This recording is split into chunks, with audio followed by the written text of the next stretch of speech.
मी पण सकाळी निघालो, परंतु रस्त्यातला ट्रॅफिक आहे याच्यामुळे उशीर झाला. आणि आपल्याला कल्पना आहे की या बुद्धभूमीमध्ये, बुद्धभूमी फाउंडेशनच्या जागेमध्ये लोकांनी लवकर यावं म्हणून ब्रिज बांधण्याचा प्रयत्न चालू आहे खासदारांचा. पण ट्रॅफिक काही संपत नाही आणि असेच ब्रिज त्या रस्त्यावर खूप आहेत आणि खरं म्हणजे ते ब्रिजमुळेच लोकांना वेळ होतोय. तुमचा हेतू लोकांना ट्रॅफिक मधून सोडवण्याचा आहे की पैसे कमवण्याचा आहे हे सुद्धा क्लिअर झालं पाहिजे. आणि पहिल्यांदा मी या सगळ्या व्यवस्थेचा जाहीर निषेध करतो की रविवार सुट्टी असून सुद्धा जर लोकांना इथपर्यंत पोहोचायला वेळ लागत असेल तर रस्त्यामध्ये तुम्ही केलेल्या अडथळे दूर करा. आणि या विचार मंचाला मी आठवण करून देतो की बुद्धभूमी फाउंडेशनच्या या सर्व कार्यकर्त्यांनी आणि भंतेजींनी जे आंदोलन केलं त्या आंदोलनामुळे आपण इथे बसलेलो आहोत. त्यांना पुन्हा एकदा मी धन्यवाद देतो की मुंबई, ठाणे, रायगडमध्ये त्यांनी खऱ्या अर्थाने दाखवून दिलं की ही बुद्धभूमी आहे.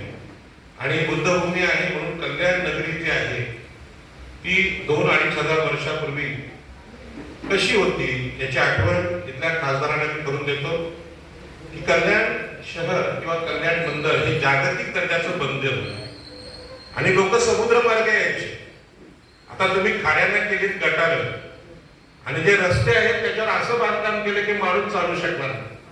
हा विकास नाही आहे. आणि म्हणून बुद्धभूमीमध्ये ह्या विचारांची फार मोठी गरज आहे. आजचा जो कार्यक्रम आहे हा कार्यक्रम मला कल्पना आहे की राष्ट्रीय जातक कथा बोधकथा संमेलन अशा स्वरूपाचा आहे. कार्यक्रमाच्या अध्यक्षांनी मेहनत घेऊन हा कार्यक्रम केलेला आहे. खरं म्हणजे तुम्हाला मी मार्गदर्शन करणे इतका मोठा नाही, मी छोटा आहे.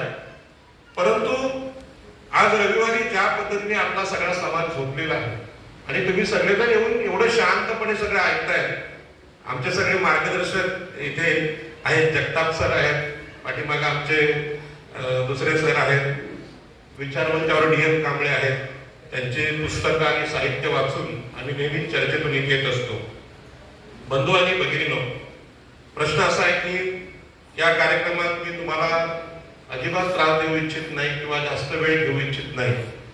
परंतु या सगळ्या प्रवासामध्ये मी जेव्हा सुरुवात केली त्यावेळी माझ्या पण लक्षात आलं की डॉक्टर बाबासाहेब आंबेडकरांनी या कोकणामध्ये खास करून रायगड जिल्ह्यात जी आंदोलन केली, कुळ कायदा असेल, चिरनेर जंगल सत्याग्रह, कल्याणचे एक मोठे लेखक आहेत NG पाटील, त्यांनी त्यावर पुस्तक लिहिलं चिरनेर जंगल सत्याग्रह.